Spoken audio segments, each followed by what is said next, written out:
social media to connect with local audience, share stories, promotions, and behind-the-scenes content. Local programs like punch cards or discounts for frequent diners can boost repeat business, and get involved in the community through sponsorship or events. This builds goodwill and strengthens your brand. But also don't forget about local business collaborations. These can be free to your bottom dollar because you each bring something to the table with the goal of generating revenue together by sharing to each of your followers and the audiences. So finally, we have, do your due diligence. Have your financial resilience in planning.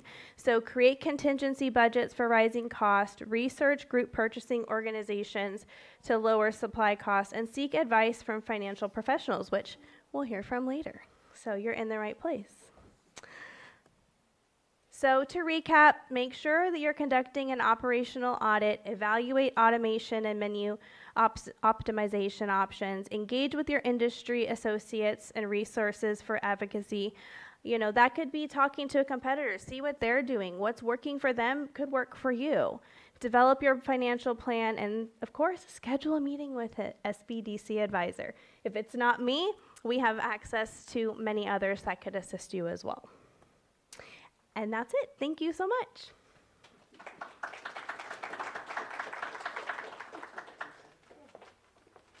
Well, that was perfect. The important thing to know about that too is HR is a foundational start. A lot of times HR starts after a business has begun, and it's hard to learn all these things at once. So that's why it's important to go ahead and always familiarize yourself with all of these different areas, right? A lot of times, no matter where you are in your business, we tend to forget about the other things and just keeping the business running, but your employees are the huge part of your business. And as you noted that, they are the foundation. So a lot of the things that were talked about today, you will realize that we are always thinking about dollars and cents and all of these other mechanics and things like that. But it really does start with you and having that communication and starting the business with that foundation.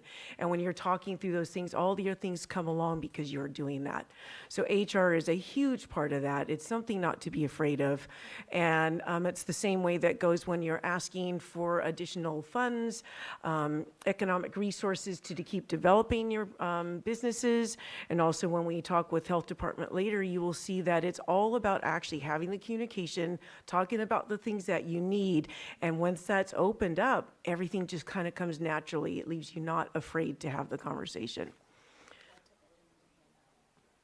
Is there? Oh, there is. And there is also a handout, if you look in your folders that you have, that will go through some of the things that we were talking about today. So Carissa's got one in there. And by the way, Carissa does some of our HR advising through the SBDC. And it's great to have her. So we appreciate having her on the team. The next thing that's coming up is we're going to be talking to, or Susan's going to be talking to us from North Edges. How do I say that? North Edge, yes. And earlier you heard me mention that it was Arcata Economic Development Services Center, is that correct? Corporation, and so now it's North Edge, and it actually takes a lot of the way of the EDCs that you kept hearing and getting confused. So, Susan? I'm going to let her introduce herself because I really made a big thing about the mayor. And it was like, share your history with us. Hi there. Could you guys see me over this? Can I push this down a little bit? I'm very short. I'm shorter than you. Huh? You want to fix my microphone? Oh, you can't see me either. Can I just pull this out? Look it. Now I feel like I have to do something super special with the walking around and the mic. So my name is Susan. I am from Humboldt County, where I was the mayor of Eureka, but I am no longer. It was a great job. I have been with what is now called North Edge for 17 years. It'll be 18 years next year. And I brought forth changing our name, mostly because we've really wanted to, we've always served 6 counties, well, not always, but as long as I've been there. Humboldt, Del Norte, Mendocino, Lake, Siskiyou, and Trinity counties. And so when you hear Arcata Economic Development Corporation, it's probably pretty hard to see yourself in that, right? And yet, Lake County is as much part of our region as anywhere else. However, I was the one who brought forth potentially doing a name change. It took all the time. I am also the worst about forgetting to say North Edge and saying AEDC. So we're going to have a little game today while I'm talking. It's only 10 minutes. And Hannah back there has a stack full of quarters. And every time I say AEDC, whoever raises their hand the first gets a quarter. So we are North Edge Small Business and Community Development. That's our tagline because that's what we do. We have worked with small businesses for 40 some odd years in this larger region. And in the last dozen years or so, we've really been doing a lot of those bigger community development projects. And so I want to talk a little bit about what's going to be new with Humboldt this year, or with North Edge. And I wanted to get a sense of the room. I know we asked before who here owns businesses, who here is starting a business, who here has financed a business before? All right, not a lot. Anybody thought about financing a business, or anybody just think they might either need money now or in the future, and what do they have to do to prepare for that? Yeah, excellent. So we are North Edge. We're located in Humboldt. Back there is Stacy. She's with an organization called EDFC over in Mendocino. They do the same kind of work that we do. And you've probably worked with Andy or Jeff Lucas, who will help you find us if you actually need financing. I'm going to tell you a little bit about what's new with where we are, and in that I'll try to thread some of the things that we do so that you have some context for it. So what is new this year?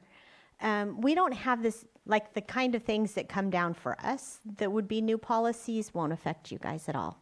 The fact that we have more money coming from the state through something called CCCI, don't ask me to tell you what it stands for, will not mean anything to you. It just means that we have access to more funding so that when you come in, we have more choices of how to fund you.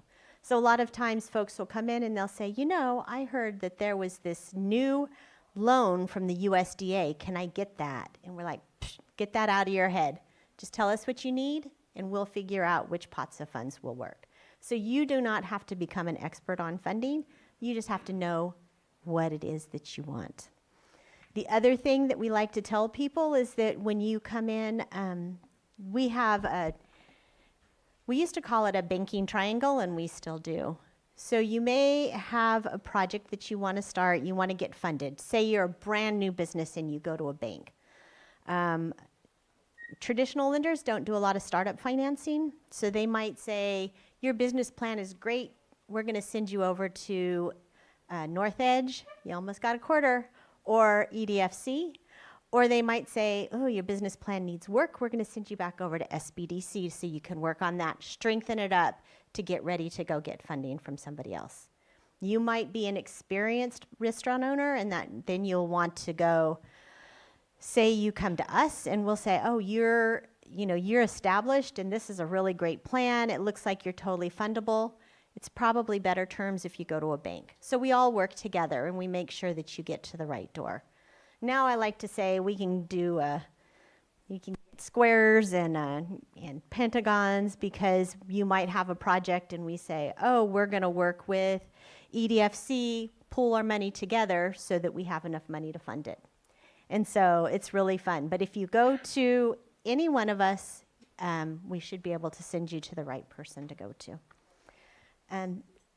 So that's part of what we do. Part of the stuff is the new funding. We also have funding from a place called Cal Wellness that they look at funding more of the community development projects. Also, so Hannah back there, wave again with the quarters. She is one of our loan officers. She is our expert on loan officering. This is our executive director right here, Ross. We've been saying that you were a banker for 30 years. For now, 30 plus 16 if you count the time he's been here. So he's been doing. There's no part he's not allowed to talk, right? And so he is very skilled and he has a lot to say. And we are starting a new project this year that, because Ross is always keeping his eyes out for great new opportunities, we are something called a community development financial institution. That means that we are funded to do work in communities that might be underfunded otherwise, like Lake County, or our whole region is pretty much underfunded. You might feel that occasionally. And they have a lot of money for something called a Clean Communities Investment Accelerator. We have access to, or potentially $10 million for loans. When Carissa was talking the last time, she mentioned there's a taxpayer credit for energy efficiency staffing. Well, the funding that's coming down through the CCIA, Clean Communities Investment Accelerator, can also help you get started. So if you have a business and you want to go solar, your refrigeration's really expensive, running all of the energy is really expensive, you could get a CCIA loan, which we don't have all the details yet, but it'll be good terms for the loan. That's our goal, is we want to make sure that these projects are happening. And then that can help you get your tax incentives. So, and then it also gets your energy bill down. So as other expenses are going up, investing a little bit in your energy and being able to keep those prices down is one way that you can kind of look at that long-term savings. We're really excited about it. I would love to tell you a ton about it, but we're still just developing the program. But if you want to talk to the person who has the most information, Hannah will be tabling, and you can ask her about that. Another thing that's happening with us is not so much restaurant-centered, but we are the fiscal administrators for something called Redwood Region Rise. Redwood Region Rise is a state economic development initiative, and they have granted this region, which is Humboldt, Del Norte, Mendocino, and Lake County, $9 million for pre-development projects in our area. The RFP is closed, so all of the grants have been submitted, but there is a definite effort to make sure that all of the counties in the region are served. So if Lake County submitted grants for community development projects, we hope that you get to see some of that money come here and help support you in some way. Maybe it's through workforce development, maybe it's through supporting some of your industries. So we're hoping that you guys get something good and meaningful out of this. And what we do is just pay the bills and deal with the state. So you're welcome for that. That is no easy task. The other thing I wanted to mention is that we have worked with Nicole, who obviously knows how to put together a killer event, for several years on what we call the Redwood Region Economic Development Summit. We've been moving that summit around from county to county. We had it in Mendocino. We've had it in Humboldt County. Next year in October, we will be having it here in Lake County. So if you're a business owner or you're a business resource professional, this is going to be the happening place. We're very excited to start planning that. So those are some of the new things that are happening. And in terms of financing and the questions that you have, I imagine that's probably where we're going to get to when we're done with this. And please feel free to ask anything. And if I can't answer it, we do have all of the other experts here to do that. And I think that's it. Thank you. Thank you, Susan. Just as a quick reminder, anything that you've heard today from anybody, you can stay after and ask questions, and it's going all day, so don't feel like you need to get up and leave, because we know there's a lot of information that's been shared. So you've heard now about HR, you've heard more about some of the different things that go on through community development funding sources as well. And then the next thing is we get into the squeaky clean of it, right? And then we go into environmental health. And I'm here to tell you why all these things seem so serious. And I kind of said that to you earlier. The thing is, they're really great to learn. And they actually become enjoyable. I had a restaurant for many years, and I remember thinking, oh my gosh, do I actually call the labor board? Because if they think I don't know the answers, they're going to think I don't know how to run my business. Dispel all of that, please, right? Dispel the things about HR, dispel the things about going up to Susan and saying, does my credit look good enough? Are there things for me? Like, don't be afraid to ask those questions, because that's the things that usually get you behind and not forward. And I remember learning some of those valuable lessons.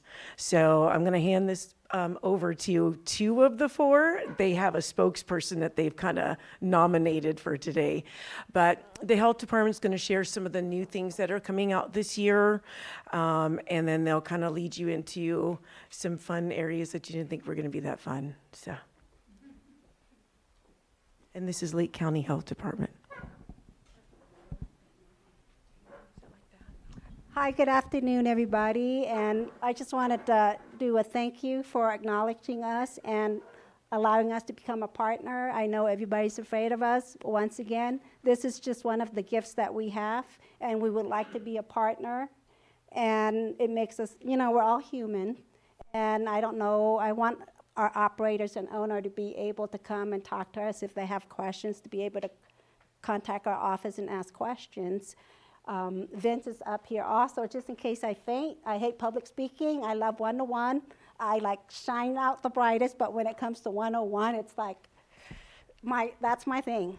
But some of the things that's happening is, wanted to introduce Vince. He was able to bring our food safety certification managers class here in Lake County. For the longest time, our operators and stuff was having issues obtaining class, especially for the certification for the manager, which is good 5 years. Now we offer it at our office, but we use different agencies. He's going to talk a little bit about that, and I see Miss Priscilla back there. She's also from our office, my wonderful coworker, and we are pleased to have her. She does do a lot of translations for us in Spanish, so we try to cater to our other clients also if we can. We try to reach out for different resources. Ms. Cheryl, we're happy to have her back. She took off and then came back during the COVID to take care of her family, but we're so pleased to have her back. And sorry that Craig couldn't be here. Craig Weatherby is our environmental health director, so that's why we're here. He should be up here.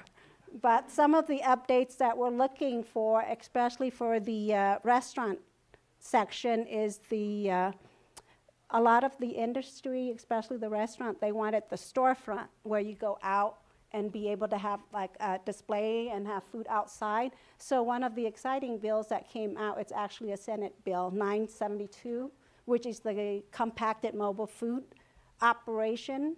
And so under that definition, I didn't have it memorized, so I'm going to read it to you guys, which allows them to do that. What is a compacted mobile food operation, or a CFO?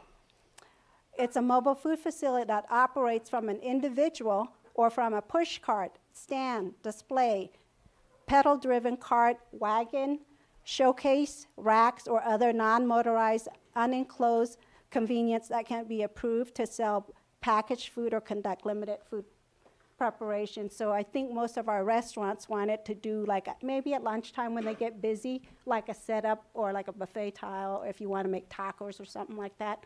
However, it does require a separate permit from our office. So contact our office, and it does require a plan check. The reason why is we want to make sure that certain stuff is in operations. For example, hand washing, which is very important. Making sure that food are in proper temperature if you're going to store it outside. Enclosure to ensure that, you know, people are not going to be sneezing on the food or bird droppings from the air. So flies. We have other requirements that we have. The other one that we're so excited about is the micro home enterprise kitchen. This is where it's almost like a full-blown restaurant. You could cook at home, but this year, very exciting, is that we were able to get some money from the state, which is the California Department of Public Health, that offers us some money. So anybody who wants to apply, the plan check is free. The first year until June 30th of 2025 is when the money runs out or the grants is over, is you could get your permit till that time. So we're excited about that. The other thing is a lot of people doesn't really know this, but we do, all our inspector, we go out and do inspections. But there is where if you have questions in regards to you want to sit down and meet with us, we have 1 hour that's dedicated to you for free. So you could have all your questions, meet us face to face. We walk you through the whole process. Some other exciting things here that we have is FDA. I don't know if you guys are familiar with the Food and Drug Administration, which is the FDA, the state, which is California Department of Public Health. We have always done our inspection when we go out to the food facilities, a risk-based inspection, meaning we look at for identified stuff that would cause a foodborne outbreak. And so what they're trying to do starting this year is to standardize everybody in California to FDA program standard number 2. So which means when you see us, anywhere you go in California, hopefully it should be consistent and standardized across the board. And it's all based on food operation, knowing the processes that happens in their facility, instead of looking at mainly more like walls, floors, ceilings. We're more looking for the processes that the operators and owner really knows what they're doing. Food temperature, cooling, cooking, reheating, so stuff that makes people sick if those violations are in place. Cottage food and micro enterprise home kitchen operation. Now, those people could be considered commissary, what related to the compacted mobile food facility. So you could store your push carts and stuff at that facility for up to 2 carts. So that's something new. I know a lot of mobile operators really wanted to store or are trying to find locations to store their vehicles and stuff. The other new things that's happening is SB, which is Senate Bill 68, major food allergens. We usually don't regulate it in the California Retail Food Code. That's the code that allows us to go out and do our inspections at food facility.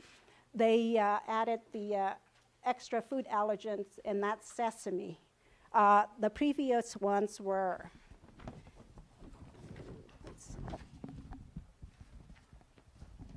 we have milk, egg, soy, tree nuts. A lot of people don't realize this. Coconut is a tree nut, pecan, walnuts, peanuts, fish, shellfish, and wheat.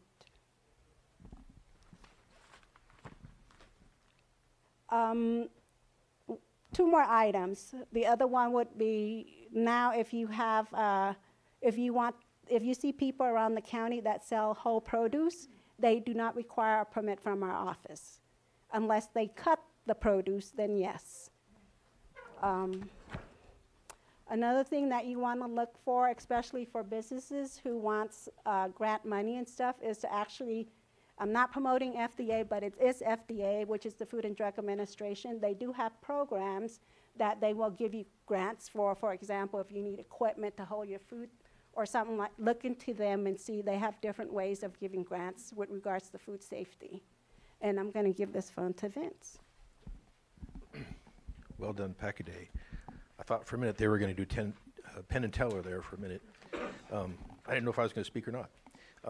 So one of the things she mentioned was, we are doing a second presentation in the next hour, and that's on how to start your business. How do you get a mobile food facility up and running? How do I get a permit for a restaurant? That we're going to cover that in our next presentation. So this was just what's new, what's in the news in food safety and public health.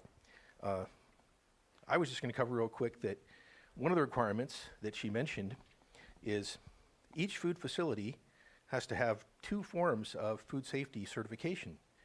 Everybody handling food at a food facility in California has to have what's called the California Food Handler.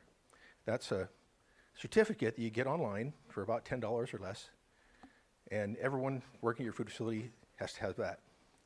In addition to your California Food Handler, we have the kitchen manager exam she was mentioning, and it's been really hard for people in our community to get that because they can't always get the computer support. It seems they can take the the course online, but they can't always take the exam online because it requires a certain amount of bandwidth. So people are really struggling. They'd call up and say, hey, where do I have to go to take my food safety exam? And say, oh, we're offering in Berkeley, which is a really long drive, of course. So we didn't really have it offered here in the area, so we started offering it. We have some handouts here on that if you're interested on the classes we'll be offering here in a couple months. And for the first time ever, as Pacquiao mentioned, you haven't had any way for people that speak Spanish to be able to take the exam, and they didn't always get the support they needed. So we're offering, for the first time ever in Lake County, a kitchen manager exam in Spanish, and that's going to be in a couple weeks in February on the 10th. So that's exciting news for us, and like I said, we have some handouts here if you're interested in that. So that was sort of the new thing that I wanted to cover, is that we're making that exam, the kitchen manager's exam, and coursework available to you if you want to come and learn in the class or show up in the afternoon and take the exam. So that's something we're providing. So that's about it. Today's little topic was just what's new, and of course we're going to go to the other classroom 150 or something in another hour and talk about if you're interested in finding out what you can do to get a permit to operate a retail food facility. Okay? Thank you. Oh, one more item. I did bring, or our office did bring a whole bunch of handouts and stuff later if you guys want to. Sorry, I forgot to mention that we did bring handouts. Some of the stuff that might be important to our operators and owners are food temperature logs. We have different ones for cooling, hot holding, cooking, transporting. Those temperature logs are really important. When we have a foodborne investigation or a waterborne investigation, it actually helps us to track back and ensure that you're keeping proper temperature. So one of the things that we could eliminate is that, oh, it's not this because they held the food at the right temperature. It's not the cooking temperature because this is what they have. And so it has the date, name, equipment, what process you're doing, and what temperature you're cooking it to.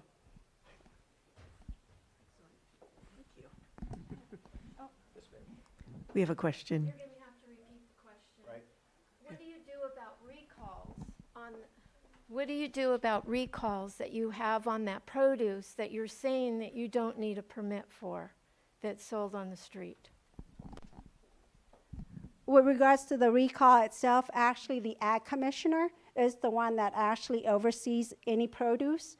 Like for us, they don't require a permit in regards to, because it's uncut. However, if there is a recall, what do you do with that produce? Based on what we have done before, like any other investigation or foodborne, we will probably actually drive around the whole county and try to spot them and then ask. But usually most of the produce that we have, based on what the exemptions are, we really don't have jurisdiction in regards to what we need to do, but we will do our best effort to reach out and then take care of the issues. So I hope that helps. And then I was going to try and open up some dialogue just to make sure everybody knows who to connect with when you need assistance.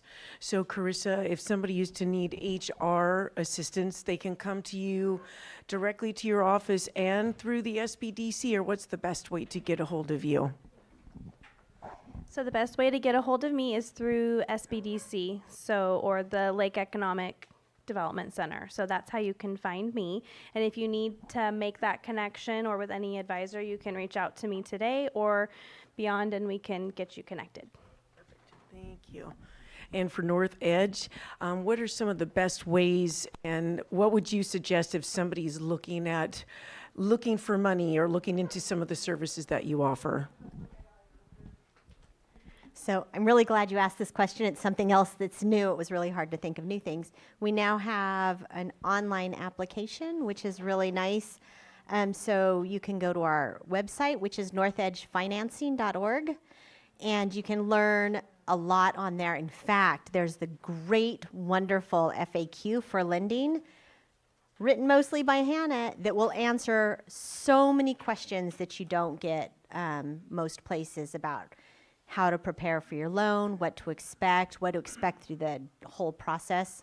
So I highly recommend, whether you're going to finance through us or through anybody else, it's a great resource. northedgefinancing.org. Thank you. And then last, when it comes to health department questions, it's important to know where do I go to, who do I ask, do I go online? So what are some of the top suggestions that you could offer about how somebody would come to speak to the health department? You could do all three, actually. You could, usually when we go out in the field to the restaurants to do inspections and stuff, we'll get tagged on that too, or community events, they'll see us, they'll call or ask. But you could email, and it's, we recommend that if you do email, email to our general question, which is environmental health at lakecountyca.gov.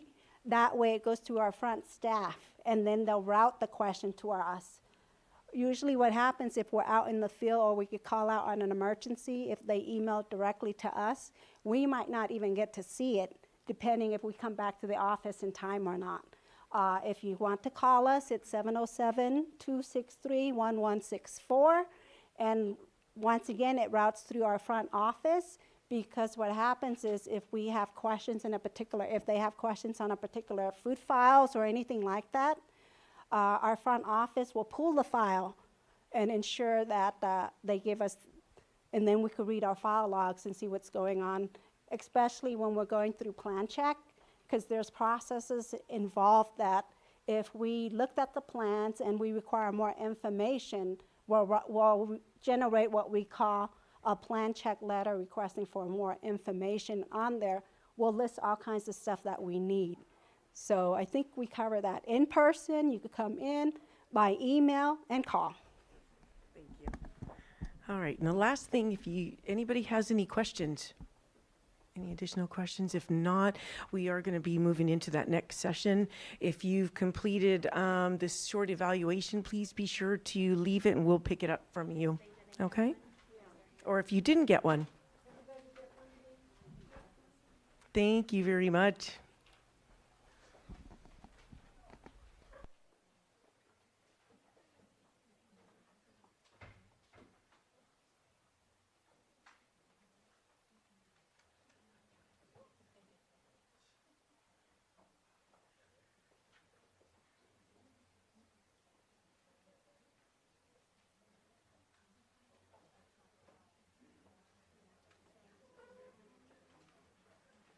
Thank you, everybody. I hope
Yeah, he's got a 7-second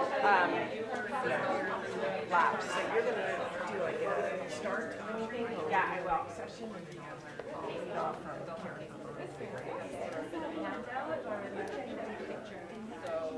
It is not a handout. No, yeah, you can take a picture. We'll also have the PowerPoints available. There's chairs over here if you guys want to come sit down. Kelseyville, hi kids. Come on in. Join us. Let us know when we're live, Thomas. You're good. Okay. Thanks, everybody. We are at the Gen Z session, how to capture the Gen Z dollar. We've got the peanut gallery up here in the front. So I have a question. Who knows what age group Gen Z is? So Gen Z is people who were born in 1997 to 2012. So 1997 are the group of kids that are sort of out of college. They're probably having their first paychecks for the first time. Some of them are saving for big purchases. Maybe some of them are getting married. Maybe some are having children. So what we've noticed at the EDC is that some of these trends for this particular age group are different. They're using their dollar differently. They're approaching purchasing items differently than generations in the past. So we've collected this panel of experts to talk about how we might capture their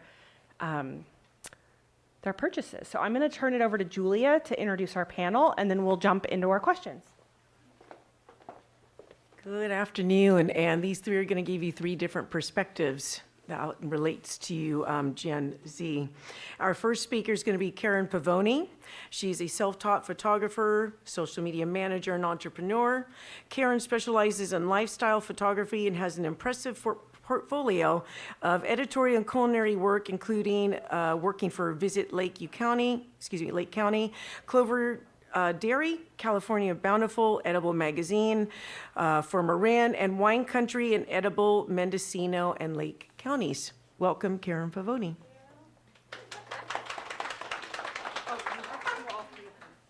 Oh, I apologize. I did not realize to call out all three at once. Okay. And short issues. Brittany Romanchik is a general manager of Stein & Wine and Bed & Barrel at Stonehouse Cellars, working with the Steinman family for 3 years after coming to Lake County in 2020 from Boston, a graduate of Le Cordon Bleu, and has been working in the hospitality industry for 16 years. That's Brittany Romanchik.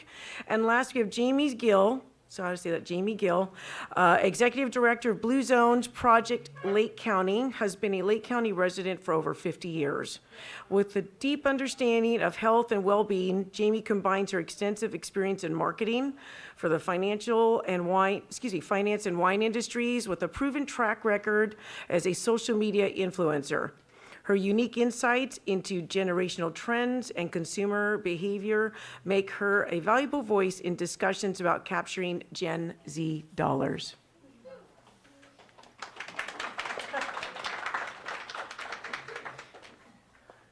Folks, we have more chairs over here. If you want to come sit down, you're welcome to find a seat. Are these ones open over here? Okay, there's also a couple up here if you guys want to come sit down. Okay, so question number one, we're going to kind of popcorn this between the three of you. In theory, younger millennials and Gen Z customers have different expectations when visiting an eating establishment. What trends are you seeing with your younger customers? Brittany, you want to start? Yeah. Hi guys, welcome. So first and foremost, I'm a younger millennial. I will be 33 next March. Younger millennials and Gen Zs, the oldest Gen Z is 27. This is not a new conversation. I actively, hope that you all participate in this conversation because we've been in the consumer base for well over a decade now, and it's really interesting to kind of see these trends as they build. I'm going to reference my Bible, which is all of my notes on the phone that's always attached to my hand. And so in regards to trends in the restaurant industry, like with younger millennials and Gen Z, you're looking at like generations that, if not grew up in technology, now have spent enough time that they have the potential to be one of the most informed consumer bases, like in the restaurant industry.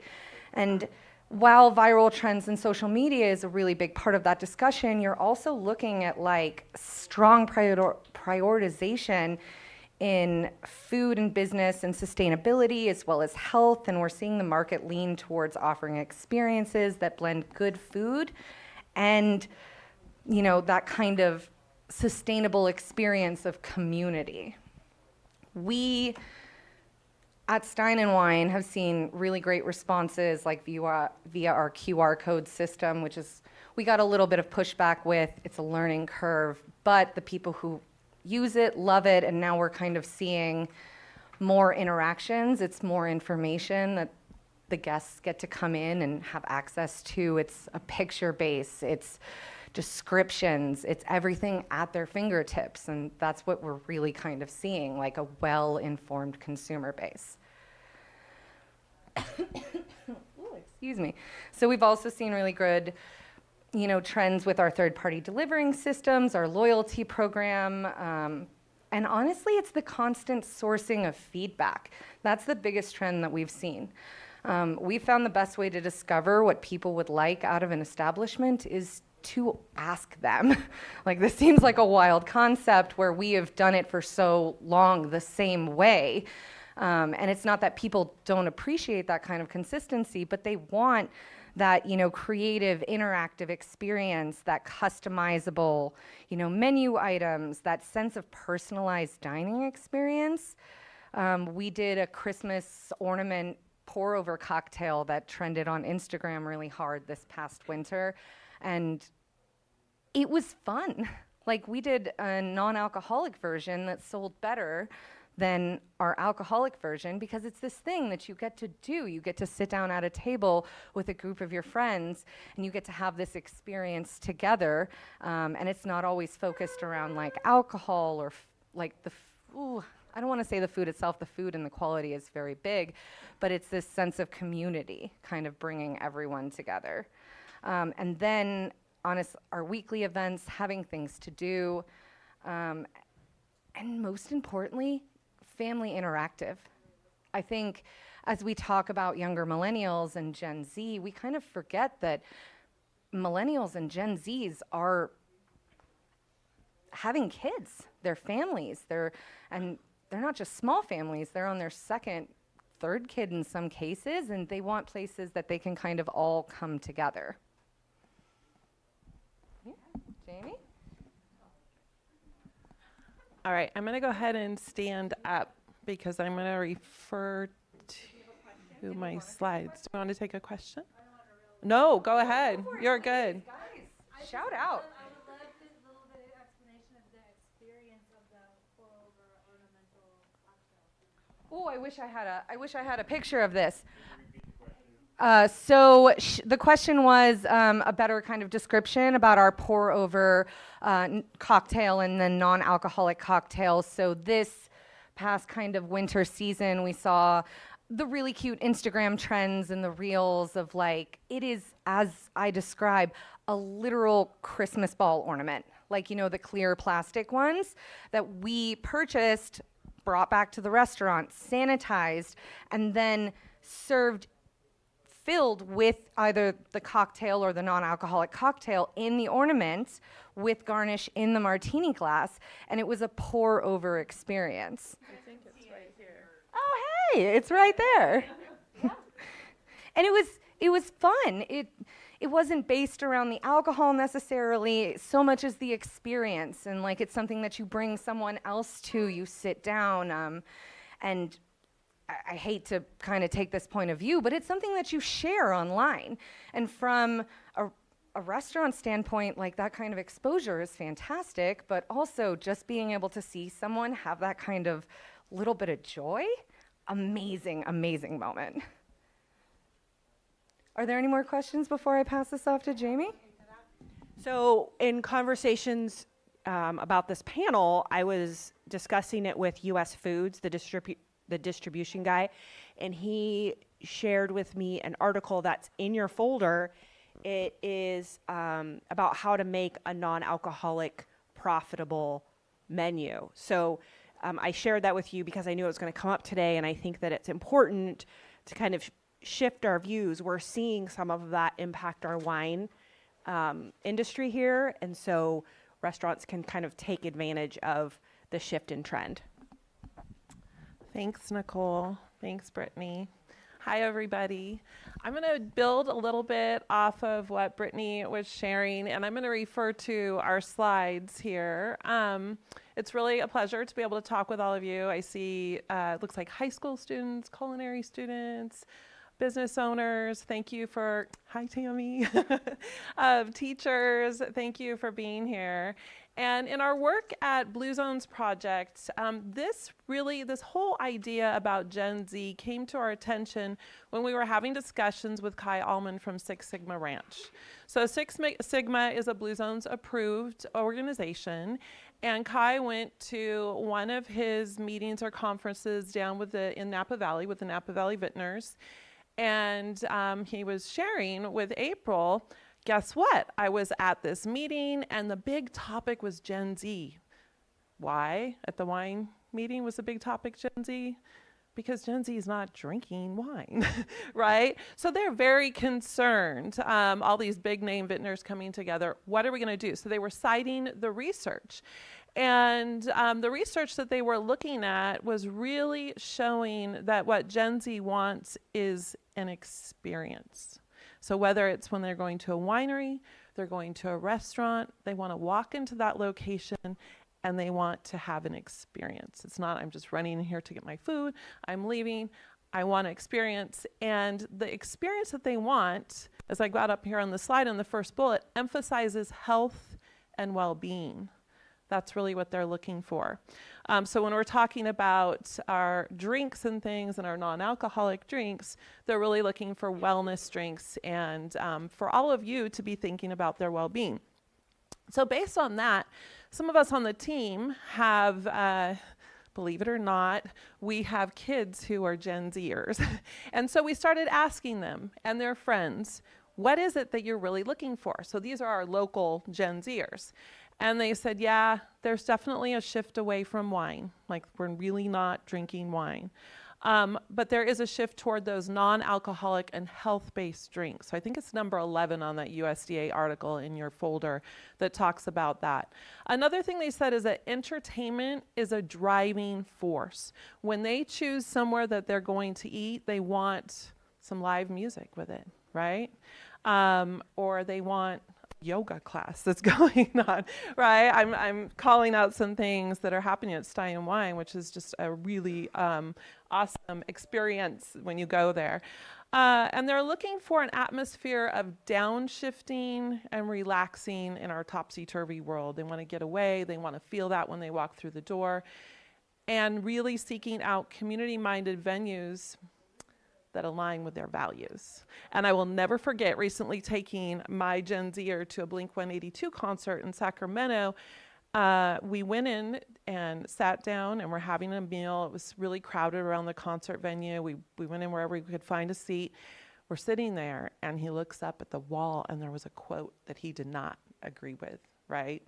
And I don't even remember what the quote was, but it did not align with his values.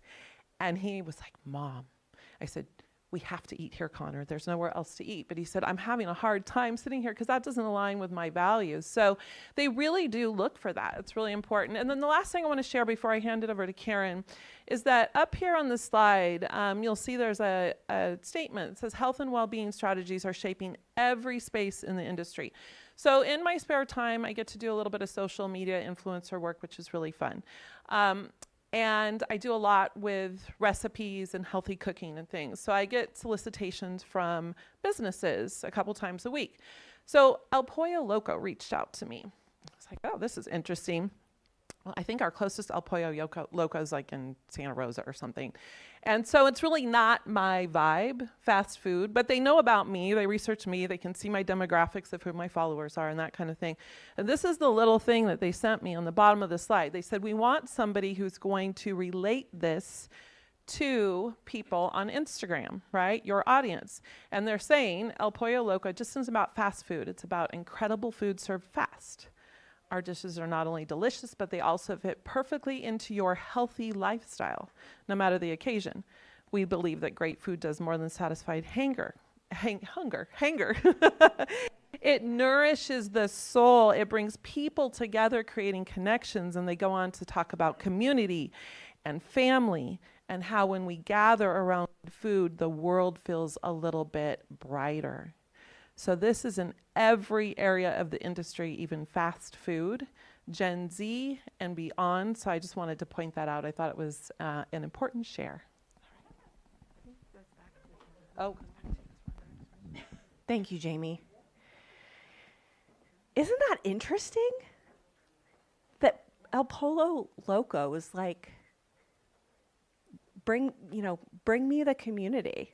Bring me all the things that you think are not really part of fast food. Does anybody have any questions for Jamie before we move on? Yeah, Pam. Yeah, can you talk a little bit about the workforce and how they view coming to work in this arena? I think that would probably be a better question for you, Brittany. Okay, so the question is how does the workforce for these What do they value coming to work? okay, so is the workforce valuing the same thing that your clients and customers are? Okay, so I cannot speak for everyone. So for those of you who don't know, Stein and Wine is still in its first year of conception. We just opened last June, and the bulk of my workforce, the bulk of my staff is in fact Gen Z. I pulled from Woodlands, I pulled from the culinary program at the high school. I kind of lucked out with some new people coming into the area as they were kind of looking, to get out of the city and kind of explore slower, kind of more relaxed vibe. They live in Kelseyville now. She's fantastic. I'm sorry. And so, yes, in terms of, it's really going to depend on your situation. But in my case, the workforce values all of the values that I like, community-wise and structure and kind of this. Okay, let me do a little spiel. I'm so sorry. I'm going to go off on a tangent because when me and my husband, who have both been in the food industry and the hospitality industry and, cooking professionally and fine dining, we opened this concept. We really wanted to focus on what we call the circle. We grew up in fine dining, which is not always the healthiest environment, very pots and pans and fire. And so when we opened this, we had this concept that if we, as the management, took care of our staff would take care of our customers, and then our customers would take care of us.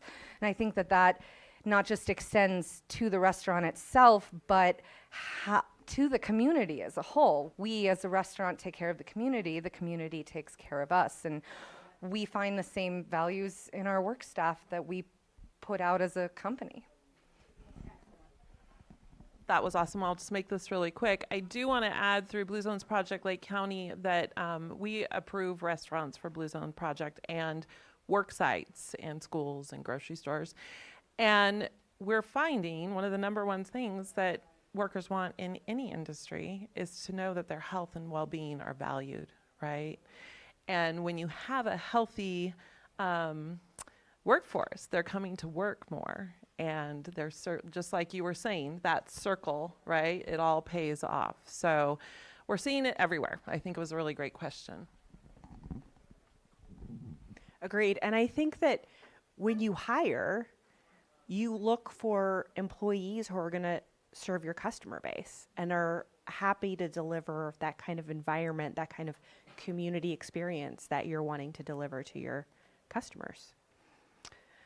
Okay, so second question, what strategies have you used to try to connect with the younger customers, and what kind of feedback have you gotten? Who wants to take this one first? Karen? Hi, everybody. So for this question, if we can do there we go. Thank you.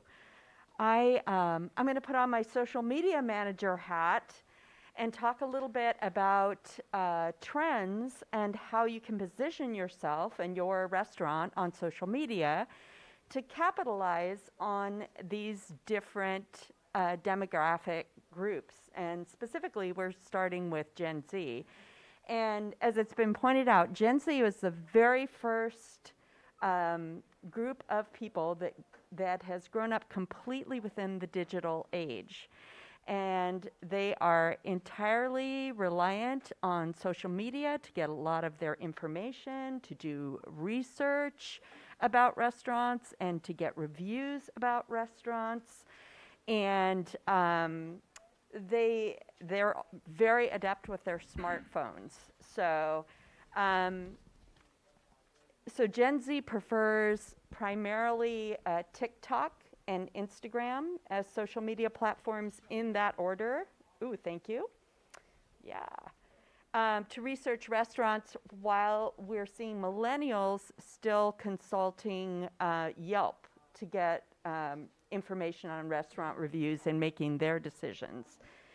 So Gen Z and millennial consumers, 70% of the population is comprised of Gen Z, millennial, and baby boomers. And 73% of all restaurant dollars spent in patronage at restaurants comes from these three groups. Is it this one? Yay, there we go. So looking at this from a social media perspective, you will want to think about focusing your social media marketing efforts on the two primary platforms that are watched by the younger groups, and that is TikTok, which is completely video driven, and Instagram. The Gen Z demographic definitely trends towards video content.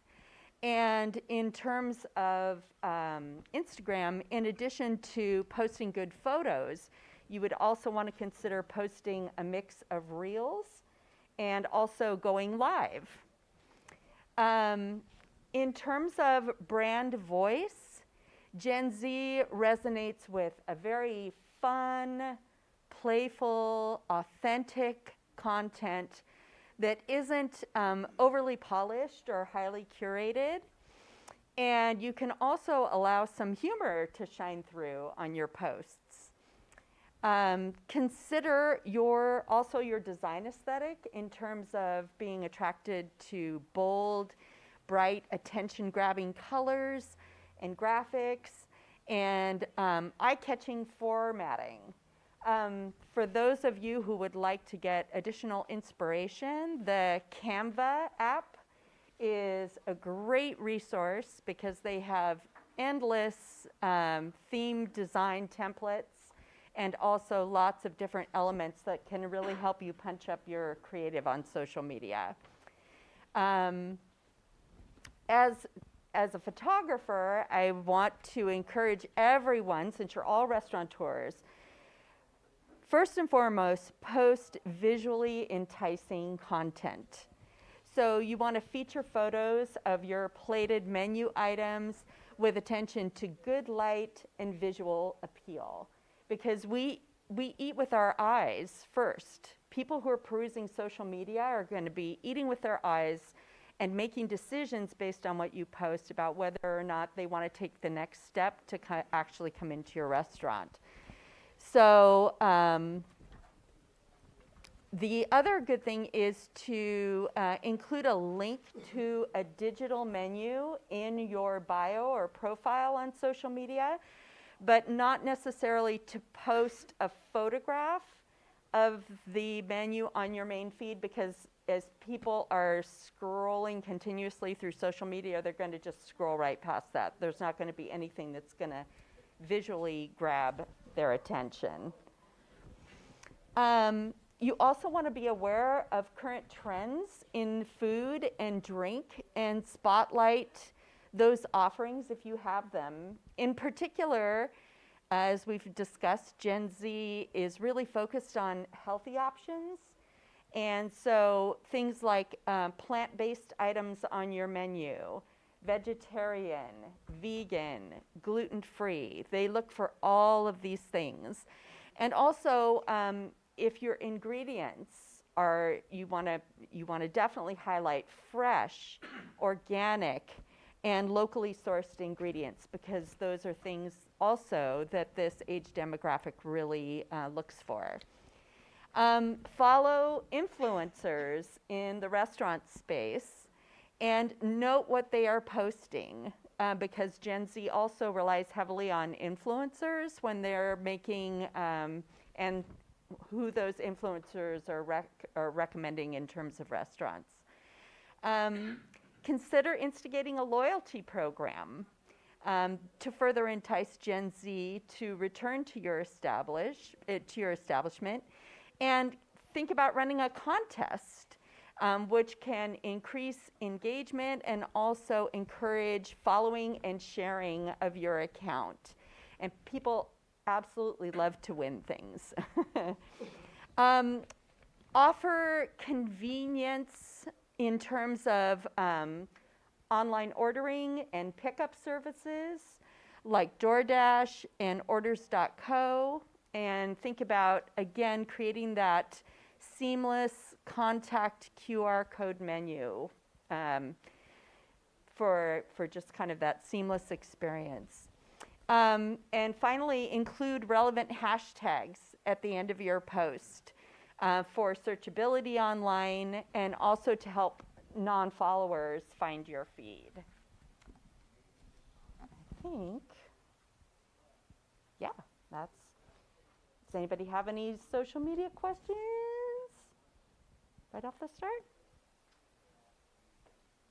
Yeah. You mentioned TikTok. Didn't we just lose TikTok? No, it's back. Your 24 hours. There was the threat of it, but so far it is still, yes, yeah. Okay. Brittany? Oh, perfect. Yeah. So, in regards to the question of what strategies have you used to try to connect with younger customers, the most obvious answer when talking about how to connect with younger customers is, of course, the use of technology and social media, which I think Karen did a fantastic job covering. I will not go as in-depth about that. I think from my point of view, how do you guys connect? Like, I'm not just talking about like in your business, but in your lives. How do you connect with other people? Anybody?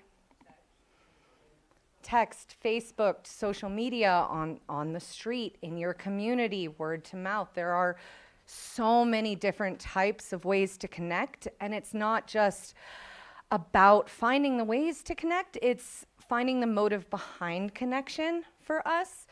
We really entered into this in a community-driven way. I can talk on and on about how SMS marketing over email is far, far better, because, I mean, don't get me wrong, I live by the email, but in the younger generations, it's all the phone. If you don't have the email on the phone, it's text message marketing, 100%. But in terms of like the motive behind connecting, and what I mean by that is younger millennials and Gen Zs are a generation that care about the moral and ethical practices, the sustainability. In the early 2000s, you saw the real strong pop for farm-to-table food. They wanted that connection. They wanted to feel like they were a part of the process. And so you can get very good at social media. You can do classic like paper-to-wall poster connections. It's more about the message. For me, it's about approaching them on a personal level. We connect with people who not just align with our values, but we see some of ourselves in. And I think that that's super important. We've received a lot of feedback from our younger customers, talking about how we are community driven. We worked with Motherwise for Christmas to do the angel trees and things like that. We're working with Blue Zones a whole bunch. They they want to connect with you on a personal level. So they want to enjoy a product that we have to offer, but they also want to be active participants in their own wellness and community. And I think that making that authentic connection, even via the use of technology, is completely possible. It's just about finding your niche and like thinking about how you are presenting yourself as a whole. That's it. Anybody have any questions before I pass them up to Jamie? Cool. All right, that's me. Cool. Thank you, thank you. So like every Woohoo. 5 minutes, I'm like, cool. Oh, it's cool. No problem. There we go. All right. So you two ladies did a wonderful job. I'm just going to wrap it up with a few things, some examples of the work we've done at Blue Zones Project Lake County that we have seen successful. And you don't have to be a partner with Blue Zones Project to do these things. So these examples are relevant to everybody. But Blue Zones Project Lake County is a community connector. So we were talking about community connection. How do you connect? We specialize in that across many different platforms and with many different people. But what we do with our restaurant partners is we team up to enhance their engagement. And I mean, I think the bottom line here is that we're really looking at increasing sales, right? Because those of you in this room right now, you're creatives, you're artists, you love, I'm guessing, yes, no, you love to create food. And food is your love language. You love to give it. I'm seeing some nodding. Good. I think I'm in the right room, right? So this is a really important thing to you. It's your purpose in life. It's your ikigai, as they say in Japan, to get up and make these beautiful things for people.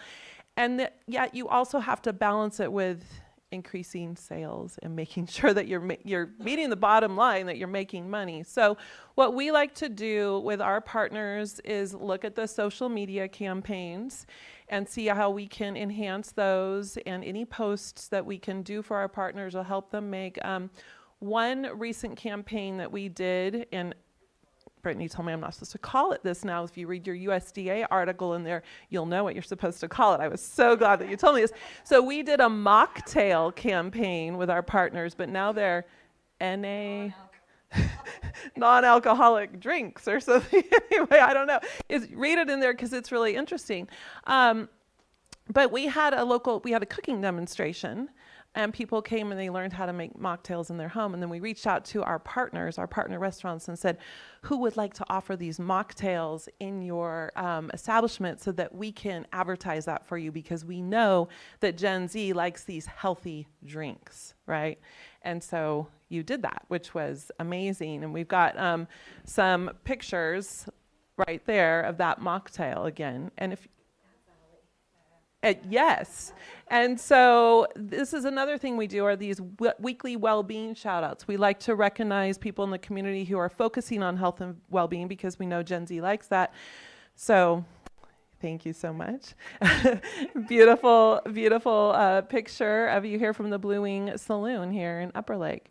Up above, we've got 2 young students that we partnered with at the Lake County Wine Auction. We partner with Saw Shop Public House every year and create a healthy appetizer for that event, and they helped us serve those. So we are getting those youngins into the wine industry. We are trying.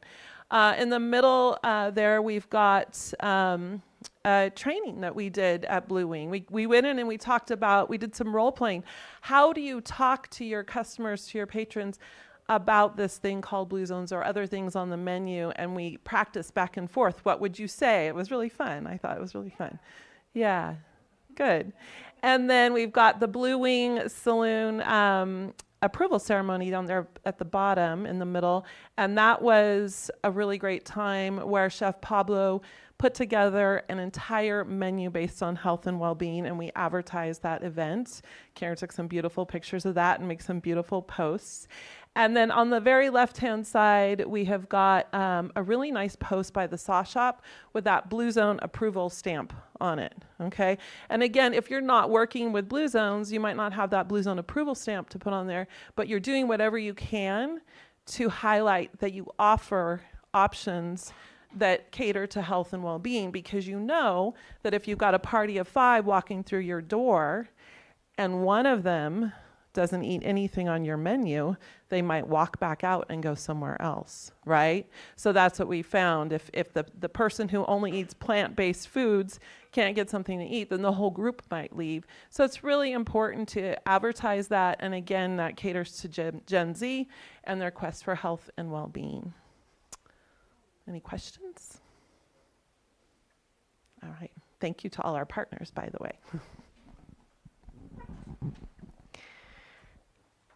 All right. Last question.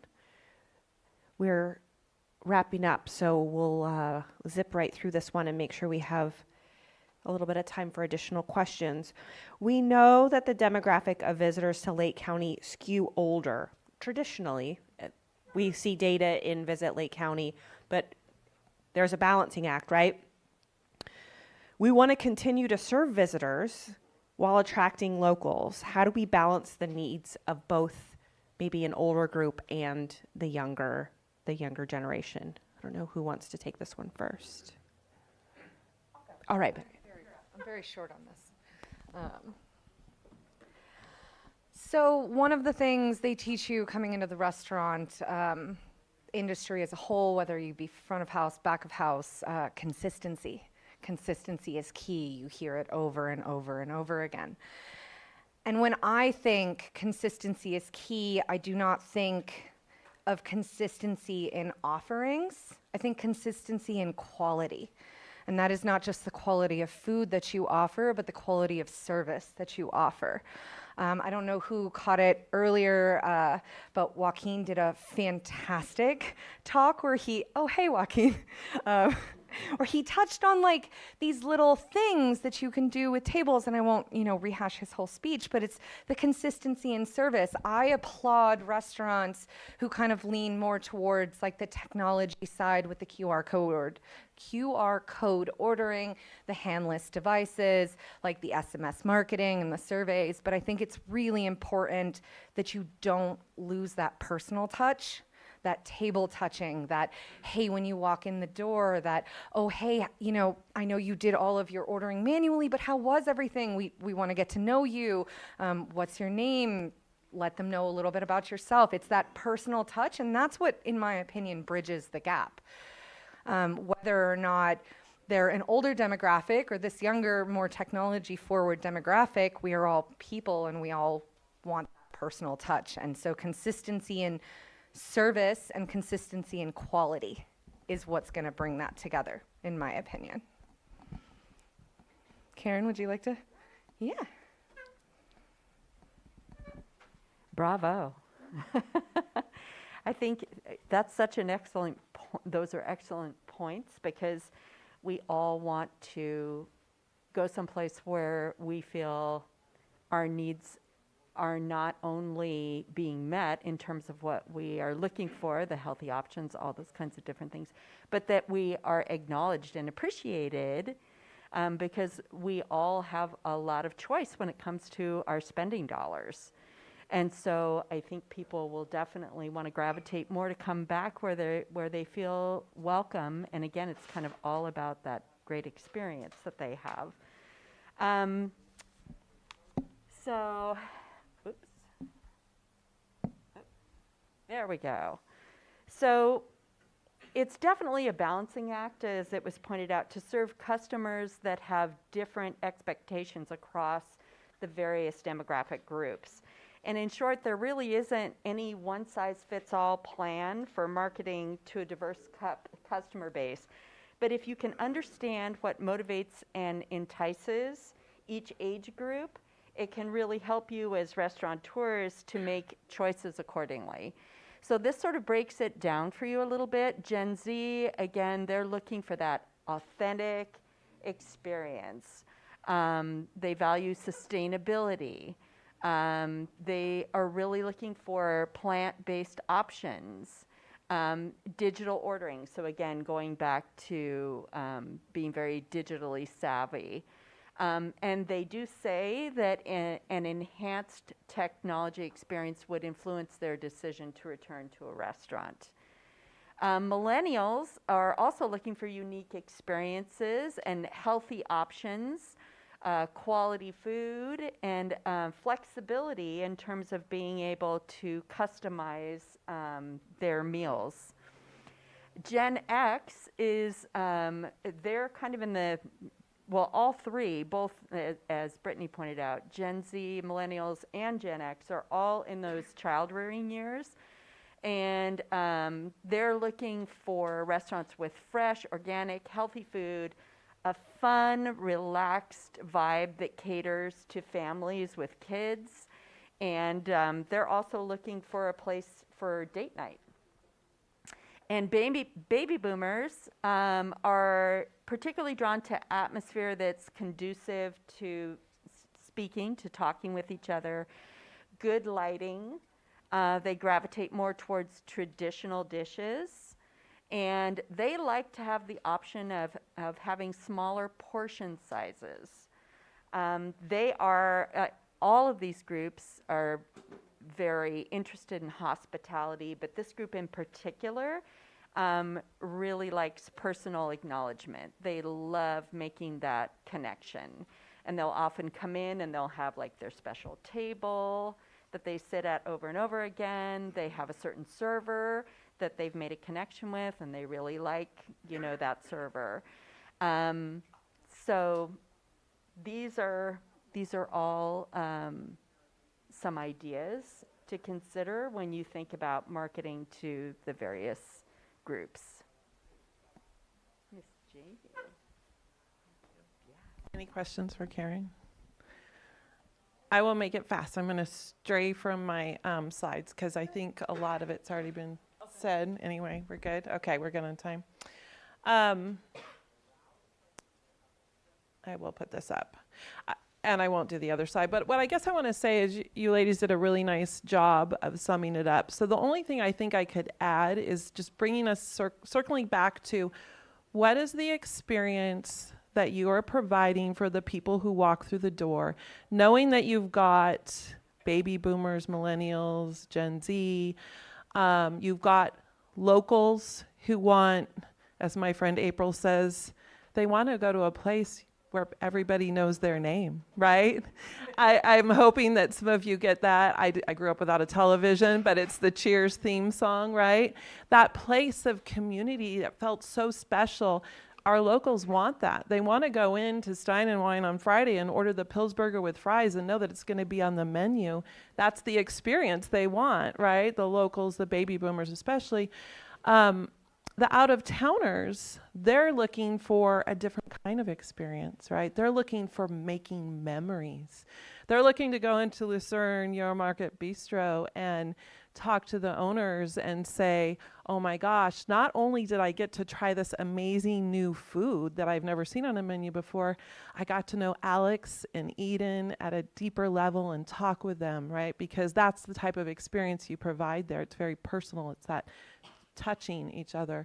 So I would just encourage you to stay true to your purpose, your ikigai, what you love to do, creatively making food, but to really think about the experience that you're providing. And the only other insight that I would have through a Blue Zones lens is that we were very fortunate to partner, well, we didn't partner, I would say. We worked with Diablo Magazine. Is this off or on now? Still on? Okay. This is a magazine based out of the Bay Area. Has anybody heard of Diablo Magazine? Yeah. I hadn't heard of it before, but we got a call from a journalist who was staying at the Tallman Hotel and said, hey, we're writing an article because we want to get more people to go to Lake County from the Bay Area. And we're like, woo, we're all about that, right? Okay, because we know a healthy economy is a healthy Lake County across the board. And so April and I spent half a day with this journalist from Diablo Magazine, Jenny, and we toured her out to Six Sigma, and we went to the Blue Zones approved restaurants at the time, Saw Shop, Tallman, we went to Utopia, and she wrote this great article, so you might want to just look at, scan the QR code and read it, but it talks all about what attracts people to Lake County in terms of health and well-being. And I think this spans the different generations. So that's all I will add. Thank you so much. Well, I want to say thank you to all of our panelists. I think this was a really good, engaging session. We probably have time for one question, if anybody has one last question for our folks. Well, thanks so much. We're going to go ahead and break. In about 10 minutes, we'll do our last session of the day. Please make sure you fill out your evaluation forms and leave them for us. Thank you so much.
Can you hear me? There we go. Hello, everyone. Welcome to the last session of the day. I am here with the honor to introduce our first speaker, which is Weston Seraph. He's the owner of the Saw Shop Public House in Kelseyville, and he began his career in the restaurant industry in his 20s, which was just a year ago, so we're good. Throughout his tenure, he has worked for Cisco Foods, founded and expanded his own restaurants, and brought and sold establishments in the dining venues. So Weston also spent 8 years with Rock Bottom Restaurants as a fire jumper, traveling across the country to turn around underperforming establishments. So with that, I'm going to pass it to Weston. How is everybody? It's holding a mic is weird for me. Okay, here we are, last session. How is the day? So Nicole asked us at the beginning, right, to meet somebody new, to get a new idea. Have we been able to do that? Yep. Awesome. Talking about Restaurant Week. Who here has heard of Restaurant Week? So this is going to be our I think third time doing Restaurant Week. My goal with this presentation is to increase our participation. And so essentially I'm, with the help of some other professionals, to make the pitch for you to join Restaurant Week. If you have a restaurant, to participate. If you don't have a restaurant, to go out and support the restaurants that are participating in Restaurant Week. Typically, Restaurant Week, if you look around surrounding communities, I mean, essentially nationally, communities do Restaurant Week to be able to support restaurants during the downtime, right? January is no fun. Typically in the industry, we don't see the increase until Valentine's Day is when things start to track. So it's to be able to provide support for our local restaurants. So this year, the Chamber of Commerce is leading Restaurant Week. So I want to make my first introduction. So Amanda Martin is the new executive director for the Chamber of Commerce. I am also honored to be able to sit on the board and work with Amanda. And so the Chamber is supporting Restaurant Week this year. And so she's got some tools and to kind of help for you guys to understand why you want to be involved with Restaurant Week. Nice. Thank you, Weston. I don't know if I can speak to it as well as he can, but I will give it my best go. So he already got a pulse from the room about who's aware of Restaurant Week. So like he said, our neighbors are doing this, Napa County, Sonoma County, and they've been putting it on for years. So we're kind of catching up here to really, the whole goal of this is for minimum lift on your end, minimum work on your end, maximum exposure from our end for you. So this is really, part of the Lake County Chamber of Commerce's mission to support all businesses in the county. So you don't have to be a chamber member to join Restaurant Week. We're going out to all restaurants. So let me just advance this. Okay, so we've already talked about why participate. Restaurant Week is an event where restaurants offer reduced or fixed price menus so customers can try different types of food that they normally wouldn't. It is an event that's held in hundreds of communities nationwide, often during a time of year that is slow, such as midwinter, like we've talked about. And Restaurant Week appeals to locals and tourists alike, and most operations see increased traffic during the occasion. So this year it'll be February 24th through March 2nd. So here's some feedback that the Lake County Chamber of Commerce garnered from Restaurant Week in 2023.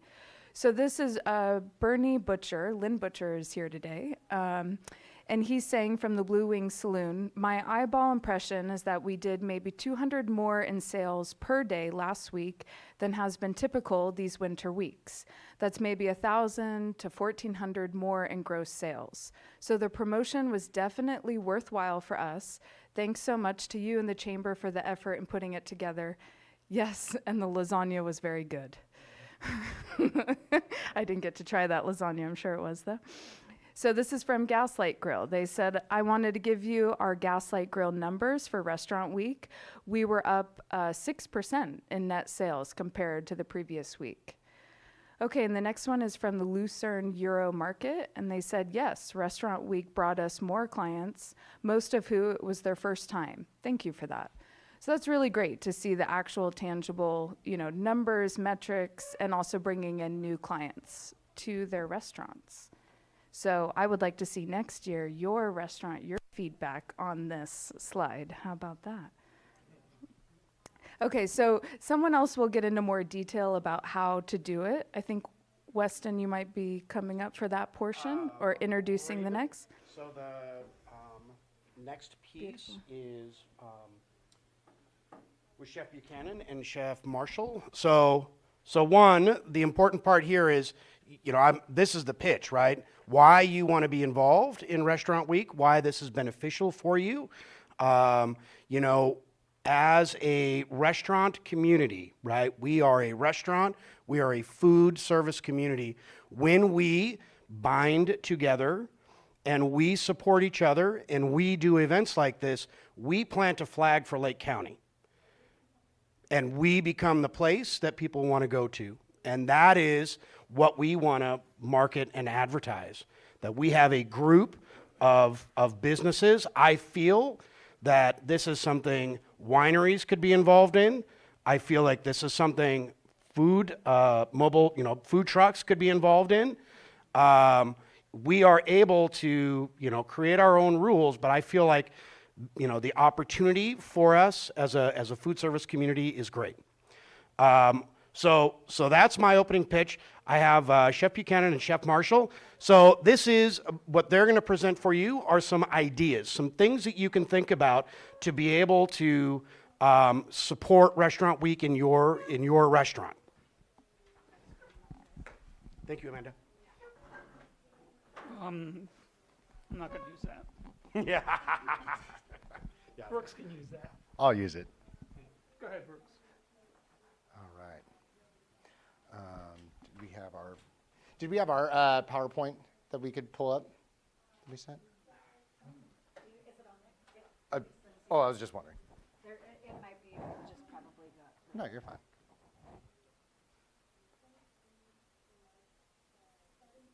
you here? No, that's not me. We have that one? Nope. Let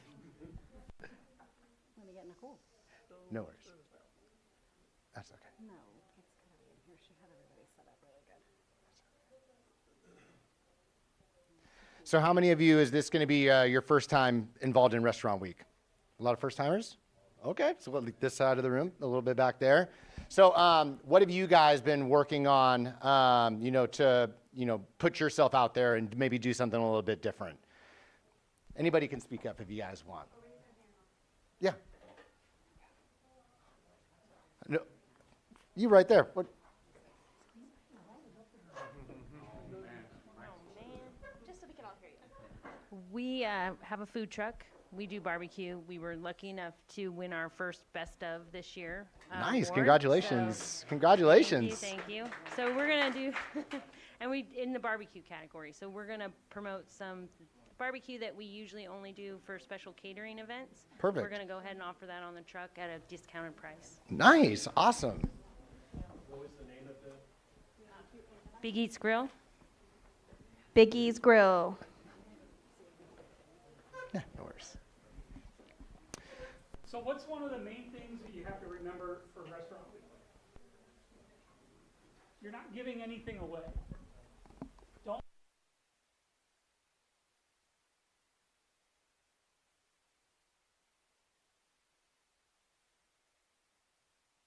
So this is not an opportunity, or this is an opportunity for you to make more money because this is a slower time of year, and you'll see more customers. The marketing for this will bring in more customers. So this is not a time to discount your product, nor do anything that will lessen the quality of your food or the service in your restaurant. So you might have to amp up your servers and have maybe your kitchen instead of running your full menu, you run a restaurant week special. So you have items that are easier for the kitchen staff to execute, since it's all about execution. You don't want to get caught flat-footed and not have your best foot forward. You want these people to come back and be regular customers. So put your best foot forward. So think about from the kitchen standpoint. Think about what you're producing, what you're executing, what your staff can execute.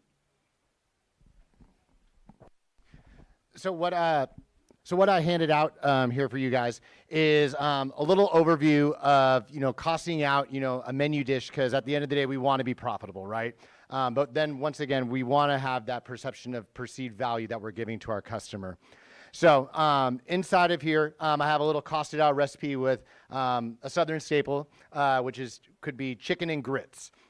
So in there, we have, all of our portion sizes broken down, all of our steps for our dishes, and that's using a program that we have at Cisco called Cisco Studio. So basically, it's a menu cost analysis, and as you can see on there, it has broken down your food cost percentage, your profit margin, so you really know where all of your dollars are going to. And as I like to say, it's kind of builds a little back of the house kitchen Bible. We know we always have new employees that are coming in. So having a nice little resource for them and setting them up for success, to where, once again, you have it step by step. We have a picture presented in there. So they know that every time it's going to be consistent. Consistency is one of the biggest things with restaurants right now, especially if they're going to join you for the first time, during restaurant week. That's the great thing about restaurant week, is it gets more exposure for all of you, inviting guests that maybe you haven't had before. And first impressions go a long way from, when they walk in the door and they see the hostess stand and they're acknowledged, she's smiling. Could even be something if, there's nobody up front and a server walks by, just even, making eye contact with somebody saying, hey, somebody will be right there with you. Just that acknowledgement and just setting the mood and setting the tone for your restaurant. Be a lot easier if I had my deck here with me. Oh, thank you. So let's talk about menuing, right? So like you had mentioned, you're going to pull out some of your specials that you only do for your special parties. And that's a great way to just get buzz and create that FOMO for your customer. So don't be afraid to step out of your current boundaries that you guys are doing. Once again, this could be the first time they're dining with you. Make it special. Make it creating that value that maybe it's like, oh, this chef does great things. I love this restaurant. And now they're going to do fresh homemade pasta. They've never done that. So once again, if Weston's pulling that out at the sauce shop, maybe that's a little bit out of their comfort zone. They want to see what he's got, right? And see what his team has. So that's why I really encourage to you guys is, just think outside of the box, have fun with it. That's always the biggest thing, is having fun in the restaurant. And especially with Restaurant Week, where you're creating new experiences for your guests and for new guests that are coming in. It can be really, really beneficial for you to create lifelong customers. Because I think that's the biggest thing with this Restaurant Week is, pulling somebody in for the first time and then having them continuously back in the building. Chef Jay, you want to? While you're waiting, I have a question for you. Yes. So, social media this year, a lot of it is showing the customers like what your restaurant's like when you walk in the door, right? What maybe you're preparing a certain meal. What does that look like? Can you see that being beneficial for Restaurant Week, showing customers online how you're going to be showcasing your restaurant, like preparing for it?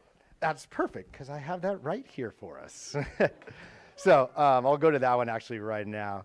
No, you're fine. So social media to create the buzz.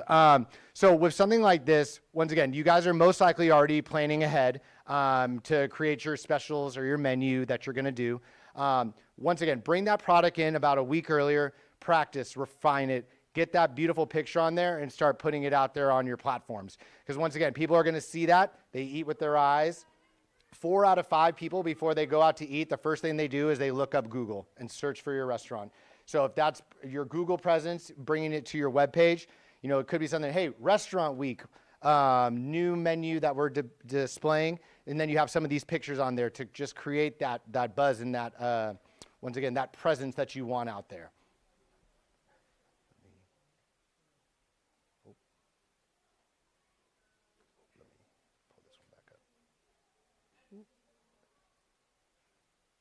There we go. All right. Okay, so the concept of your restaurant week menu. So Weston kind of touched on this a little bit, but it could be something to where you're doing prefix menus. Chef Jay had mentioned, you know, dialing down your menu just to make it executable. I think that's the biggest thing with back of the house is don't overwhelm your back of the house stuff, you know, by having your regular menu and then also including an extra menu. Let's dial it down. Let's make it a little bit easier for everybody to operate.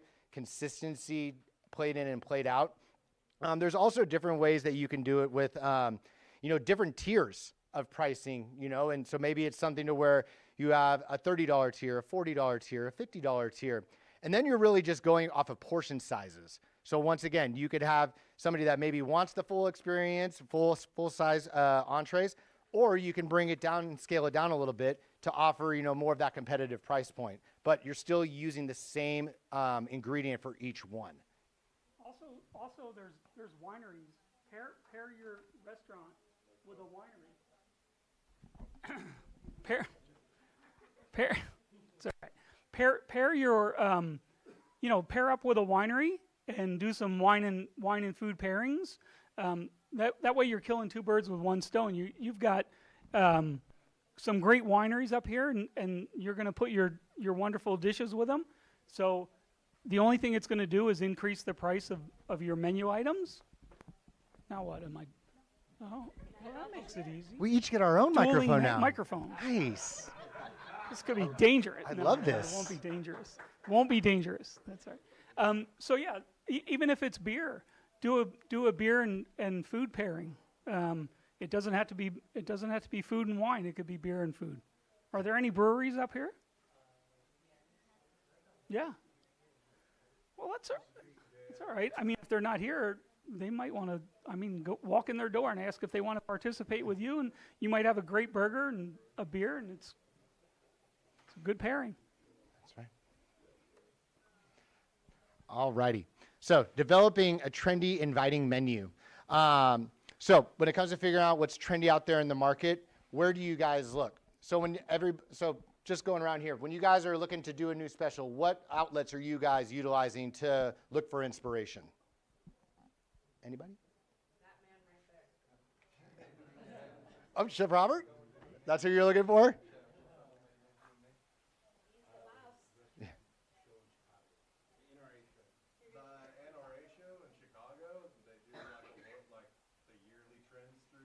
Mm-hmm. Oh, awesome. Oh, so I was asking, where are people drawing inspiration from? And the answer was, Chef actually shows a video of the NRA, National Restaurant Association, with their Trends Food Show. And food shows are a great way to get exposure because not only are you just seeing it, but you actually get to taste those items. So if you're just looking online, like I said, a picture can only do so much for you. So actually getting out there, you know, seeing food shows, and just being able to try those products and knowing how they taste. So when you want to go and put your own spin on it, you already know how it performs. So at Cisco, one thing that we actually do. Oh, yes.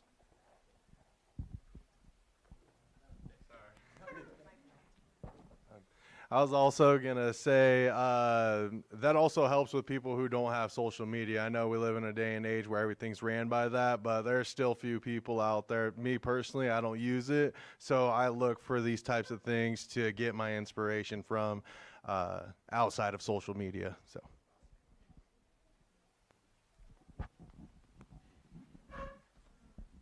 And I'm kind of the same way because I still love getting something in my hand. And that's kind of why I wanted to hand this out with you because, Like I said, everything could get lost in the email folder and then it just gets lost. But hey, at least if you have this, you know, when you're taking on your break or you're in your chef closet trying to get away from everything, you're like, I'm just going to look at this magazine right here, right? And get a little bit of inspiration.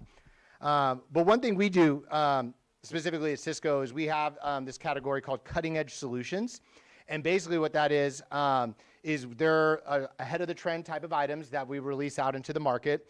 And myself and other chefs, like Chef Jay when he used to work with us, we actually get to try these items and get to put our input in what we're hearing from our customers of what they're looking for. So it's really cool to be able to, you know, hear what you guys are saying out there, going back and sharing our feedback, you know, with Cisco, so that way we create these items that make it easier for you guys and to stay, you know, on with these trends. So basically letting us do a little bit of the legwork for you to make your life a whole little bit easier. All right. So costing your menu for the full profit potential. So that's why I included those recipes that are in there with the chicken and grits. If you looked in there, you would see that that plate would put almost $20 in your pocket every time that's walking out of your door. That chicken product, for instance, is a great product. It's something that I use all the time in my test kitchen. Once again, the perception that you can put on the plate. Keith and I in the last group we were talking with, you know, when that plate hits the table, right, and you have that eye-opening moment, that's what we want to create. We want to create that perception of value for our customers. And if we can create that while also being profitable, double win right there for us. Jay, what's something that you've done in the past for Restaurant Week as far as menus or you know, unique items? And I would just stay with items that are executable. You have a staff that's going to be overwhelmed more than likely. It's going to be, you know, something that, you know, you're going to be busy during a time of year that you're not usually busy. So make sure that it's something that they can execute. I would go with something that's a wow factor along with that. There's plenty of items that you can create, whether it's something simple, whether you're doing something at tableside or you're doing something that is just a wow factor. Think of something that's simple. Maybe you can bake something ahead of time. Maybe it's a dessert or some puff pastry type thing that's you know, it's a wow factor when it hits a table that, you know, that somebody's going to remember when they leave your restaurant. That's what I always tried to remember. Yeah. And that leads perfectly into execution in the kitchen. And this is something that I always preach to anybody that I works with is if you can take a shortcut and have the same end result, take that shortcut. Because time is the most valuable thing in the building right now. We all have to pay for the electricity and to turn the lights on every day. We have to pay for food, but the one thing that you can control is labor. So that's where, you know, creating products to where we can cut down on some of those steps, some of that labor can really make it impactful for your kitchen and just the execution. Could be something, you know, think of how when you're creating this menu, you know, having the idea of the dish is one thing, but it's start to finish, right? If you have a dish that's great, but it can't be executed when you're doing 300 covers in a night, we need to probably go back to the drawing board. So something that you can think of to create the least amount of steps, but still getting to that same end result. That's what's going to make you successful. You're going to be able to pump out the plates a little bit quicker. And also, less steps means less room for error at the end of the day, right? So that's something that I always look for whenever I create dishes. You don't have to have 50,000 ingredients in it. Less is more. Simplify it and just execute it well. And it can make all the difference in the world. And once again, going back you know, to promoting yourself for Restaurant Week, like I said, get those dishes in, refine them, be confident in what you're selling. And then, like I said, put that picture out there, let it do the work. And I think Raven's going to take it away to show us how to bring that to life. Yeah. All right. So Raven has taken on and is the marketing specialist for us. So I've made the pitch and why Restaurant Week is important. We've talked about some things that you can do for Restaurant Week for your operation to be successful. Now, right, how are you going to sell it? How are you going to get customers through your door to try try your special item. The Chamber of Commerce is going to support and be able to amplify the message, but how are you going to get the message out to your customers? And so Raven's going to help us with Canva and how to be able to use the tools that are available to set up your marketing plan. Cool. Thanks, Weston. I'm going to put this up here. I am not a fan of microphones at all. Hopefully you can hear me. How many of you use Canva already? Oh, good. That makes me feel happy because I'm going to only show you Canva. So hopefully you're using it. This is a super easy tool, and hopefully you're paying for the Canva Pro. It's super cheap. I'm going to plug Canva right now for like 13 bucks a month. You have unlimited access, and it's awesome. You have a lot of capability. If you don't want to pay for Canva, you can also just go on and do the free version as well. And I believe that Nicole and I went through these templates enough to see that most of this can be done without Canva Pro. But I would do it. If you're going to be doing your social media or you have someone doing social media, Canva is a way that you can upload your photos. You can create a brand kit, which includes your logo. It includes whatever fonts you want to be used across your platforms. It's whatever brand colors your restaurant is. It kind of consolidates it into one spot for you. But say you've already decided that you're going to do Restaurant Week, and when you do that, when they say they're making this easy for you, they're making it very easy for you, because when you sign up for Restaurant Week and you say you're going to participate, they're going to send you this list of templates for Canva. And you can choose the one that fits you best, and there's a ton. They went through and just really got some good graphics for you. So everyone is obviously not going to be using the same template because there's a ton to choose from, and they're relevant in all different types of restaurant and industry. You can see the one that I am going to mock up for us right here. So this is what it looked like ahead of this. So I'm just going to take these out. So you log into your Canva account. She will share these Canva templates with you. You will be able to open them on the side of your projects. They'll be in your projects. Just start that little project right there.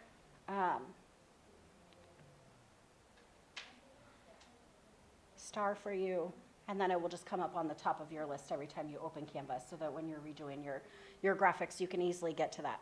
So what you're gonna do, I'm gonna just delete these out because I did it to make sure it was all working good. So you're gonna come over to uploads. You're gonna take all these beautiful pictures of all your Restaurant Week food, first of all. You're gonna know it's delicious and it looks beautiful, right? So you're gonna upload all of your photos here to Canva, just through your upload button. I have a couple of them already done for us. I do a blank screen here. Okay, so you're just gonna go right into uploads. You're gonna choose whatever it is that you wanted. It's very, very easy. You check that box, or you can just drag it right to your frame. Oops, I lied. I mean, that's not a bad view. I know, right? Like, that's a delicious taco. But really, you should be able to scroll. Okay, so I really did this ahead of time, I swear. There you go.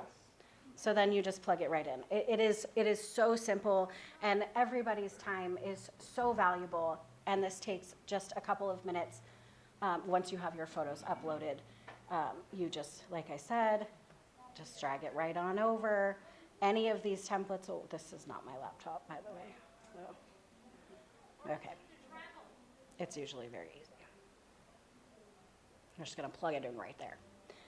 We're gonna go right back into, I have these saved in brands, so we're just gonna plug that right in the middle.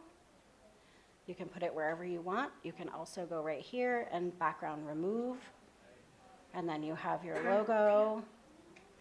You can change it, you can change the color, and then you wanna put your details right here. You're just gonna add a little text box, and then you'll just add in, Restaurant Week. If I could spell.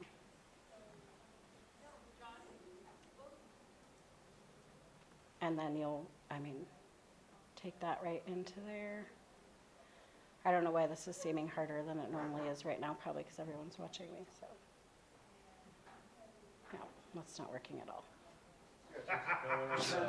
I'm like, did all of this ahead of time, and it worked seamlessly. There was no issue at all. When this happens, this is actually a good, because how the template was built, this oval right here needs to go back. So we're going to position that guy. No, we're not. We're going to position your text.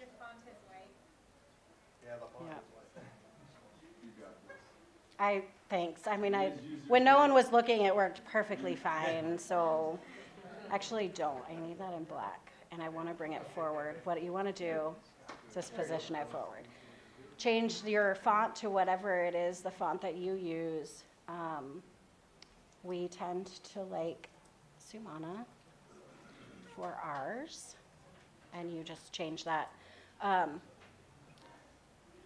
So you can put whatever you want in there. Obviously, it's a really easy, quick situation. This is also a good way for you to create a reel or an Instagram resize. So she's got these all in Instagram squares, which are usually like a 1080 by 1080. I'm seeing if there's any more that are set to a different size. Okay, so what we're going to do is we're going to take this first one, and we're just going to go up here and resize this. So when you're working on Facebook and you're working on Instagram, the sizes that they accept for your photos are different. Facebook will essentially let you post whatever size picture you have, but it could format it funky for you. Instagram will only take a square, or it will tell you that it can't even post your picture. So what you can do is you can go in here to resize. You just hit social media. These are squares, and you're going to go down here and do a Facebook post. That way you have, and then you just say copy and resize, so you still have your Instagram square that you've already created. Canva will resize the design for you to fit Facebook as well. We're going to open it up, and then we may have to just edit the template just a tiny bit so that your graphics are in the correct locations. But this seems to do pretty good, and then you maybe just want to kind of bring your pictures to a bigger size.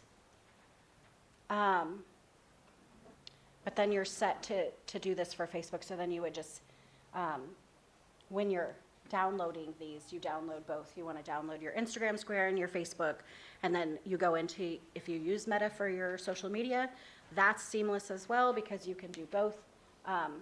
Should have pulled up Meta. If you're using, does anybody use Meta Business Suite for their social media business? Okay, perfect. So a couple people, when you set up your social media account, set it up as a business page and use Meta Business Suite. It will let you toggle between your Instagram and your Facebook accounts very easily. When you create your post on Meta, it will give you the option to edit for Facebook or Instagram the same content. So then you just toggle back and forth. You want to toggle from Facebook, you go to Instagram, and then you upload your 1080 by 1080 square. Social media, I know that some people don't use social media still, but social media is the #1 way to market your restaurant. People are looking at Instagram, people are looking at Facebook. When you are doing this, you do want to post to both Facebook and Instagram. If you're really savvy and you want videos, you can use TikTok, if you can still download it on your phone, I don't know. But you want to think about this. Facebook is for an older demographic and information. A lot of Gen Z and millennial age group only keep Facebook to keep in contact with older family members. So, and that's real, right? Everyone else is on Instagram.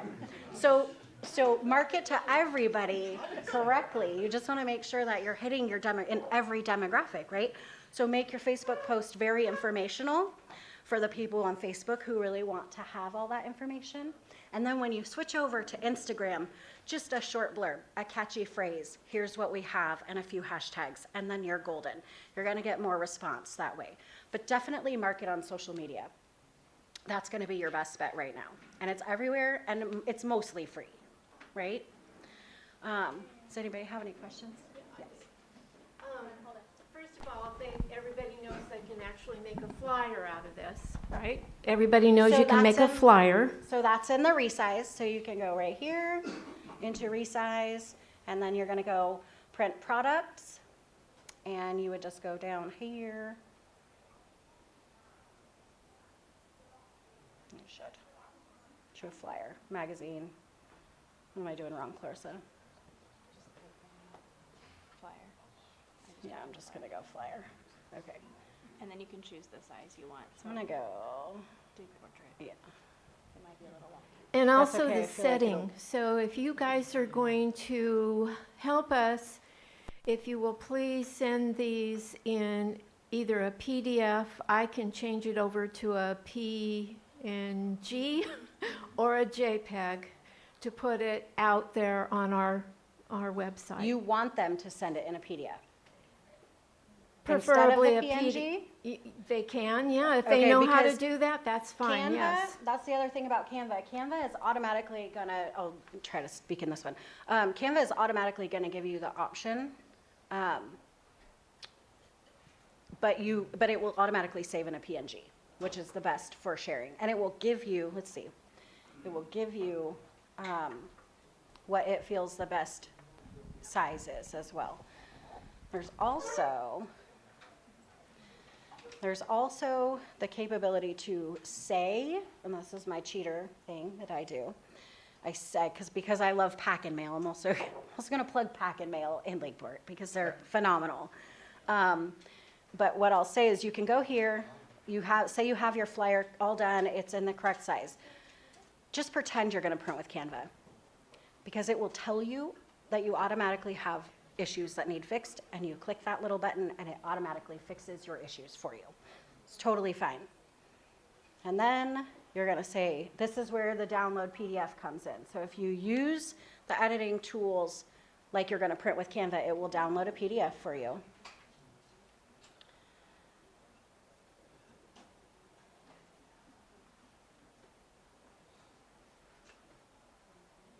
Whose laptop am I downloading stuff on? We'll leave it for her. But you can see that it shows it with the print bleed and everything in a PDF, which is perfect if you are sending it to print. But if you're going to send it over to the chamber, you can go ahead and do that, but don't download your PDF. And then you go over to File, and you go down here to Download.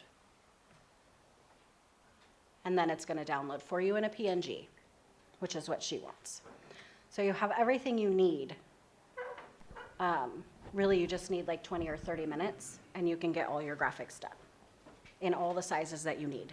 Just put that right in a little folder file, and whoever wants them, wherever you need them printed, wherever you want them posted, it's fine.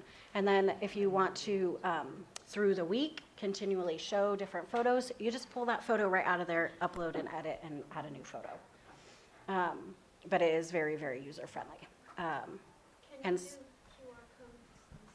you can do QR codes. Yeah. She asked if you could add a QR code, and yes, you can add a QR code. So in order to add a QR code, you're going to see. So what I usually do, and this is probably the long way around, but I just pull it from the website, because if you just,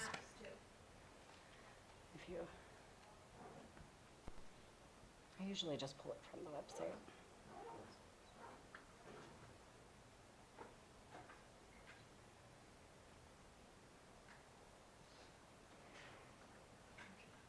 Not on this one. That's not adding from apps. So an easy way for me to do this is just go to the Saw Shop website, which isn't bad because it adds clicks to your website too. So then you're just going to right click that.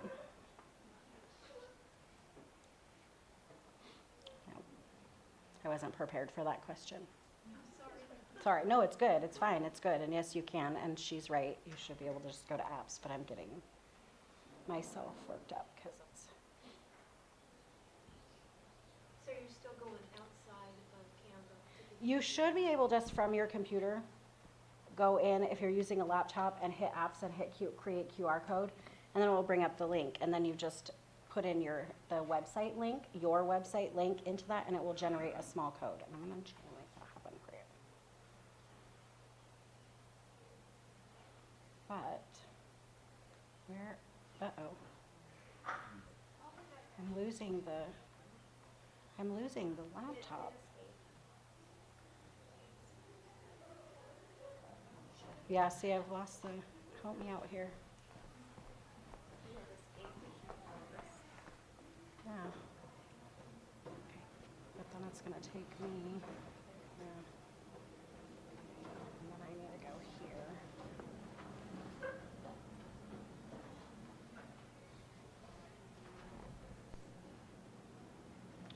Into apps.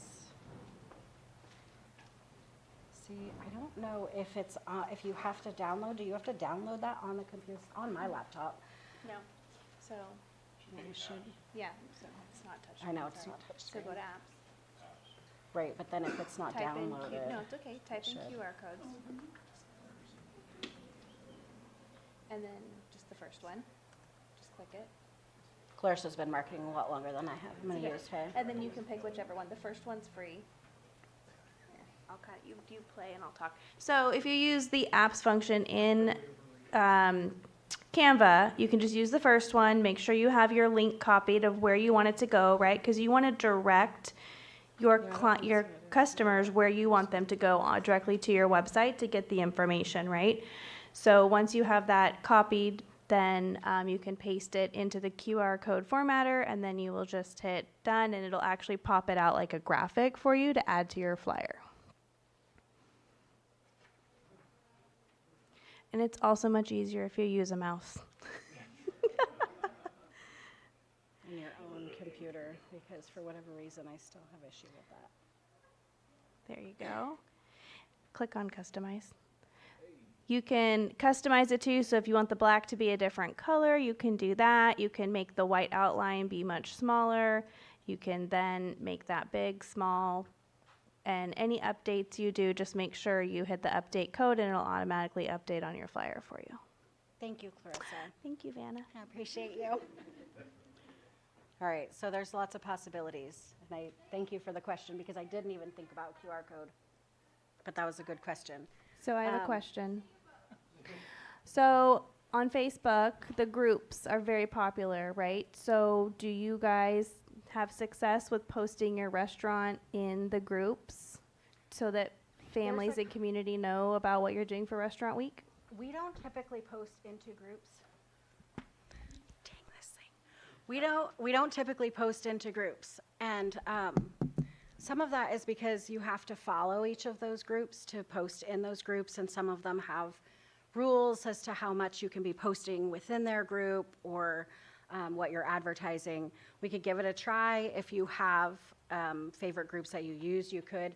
We tend to share it through our pages, and then, Visit Kelseyville and Visit Lake County are also very well, they do very well with sharing all the posts that come through, so. And I'm a little, I don't go into a lot of groups because we have some groups, unfortunately, that are just troll farms. And so you put anything up there and somebody's got something negative to say, and that doesn't work in my world. So there are some places that I just don't, that we don't share to. There was a comment, and I'll say, pay attention to your social media too, because if you share something of someone else's on your page, and someone has a negative comment about that post, it shows on your page. And so other people that visit your Facebook or Instagram see this negative comment that came through on this share. Hide those comments. Just hide it. The person that said it won't know, but you're not having that negative feedback on your page, and you don't need it because the post wasn't even relevant to the restaurant. You were just trying to be a good community member and share a post, right? That just recently happened to us. Did you notice that? So so definitely pay attention to your social media as well. Don't just post and walk away. Post and engage with people. Look through there, every day or so, and hit like on all your comments, or answer people's questions. Don't just let them hang there with a comment in your social media. Make sure that you're saying something about it. There should be even a button where you can mute all comments or not have it comment. You can, and in some instances that would be relevant. But it's nice when we're sharing as community members and other people are sharing positive or relevant comments, and so then, people on that person's feed or whenever things come up and you see it, maybe you wouldn't have seen it if this person didn't share it and comment, and it's a really weird kind of fishbowl of communication. Oh. Okay. I got to use it. Yay! All right, we're almost there. Does anybody have any more questions? I'm gonna go back and to the front. You already got to talk a lot. I'll let her talk. I know. Me too. I'll try to stand up here. I was wondering, as far as Restaurant Week, because this is our first year participating, is it better to take something, say, that you don't do all the time, make like a special, hey, we're doing this, and bring people in to then have them look at your other regular menu items? Or is it better to take something that's typically popular and drop a price on it to get more people to come in? No, don't drop a price on Yeah, it. yeah. Oh, no. Yeah. You talk. Yeah. You don't have to discount anything, right? You want to bring additional value to what they're doing, and so yes, so that may be a special item that you do. It may be an item that you already have that maybe you're doing a special size on, or but it's taking either something that you're already doing and putting a twist on it, whatever, right? But at the end of the day, it's bringing additional value. And something does that make sense? I wouldn't lead with discount, because when you lead with discount, right, then you become so as a for instance, right, Domino's Pizza back in, I don't know, what is it, the 90s, right? It was the place to go. The value that they brought was 30 minutes delivery or less. I mean, I'm aging myself, but yeah, that was 30 minutes delivery or less, or it's on them, right? And then drivers were racing around and getting into accidents, so then it, became like, well, we'll get there in about 30 minutes, but they couldn't plant their flag on it, and they charged a premium for their pizza. Well, because they couldn't be 30 minutes or less, now they had to start discounting their product. Then they had to start couponing. So you would never ever pay full price for Domino's Pizza because there was always a coupon. Well, then that was kind of their spiral, right? Then they kind of sort of disappeared, and now they're trying to reemerge. But that is you get stuck in a cycle of discounting. Like, now what you're doing, nobody's going to pay full price for. And we put too much work and too much time and all of that to go down that road. And so that's not fair to you. It's not fair to anybody. So I try to think of things in terms of, how do I bring another value? How do I bring additional value to what I'm doing or to the guest?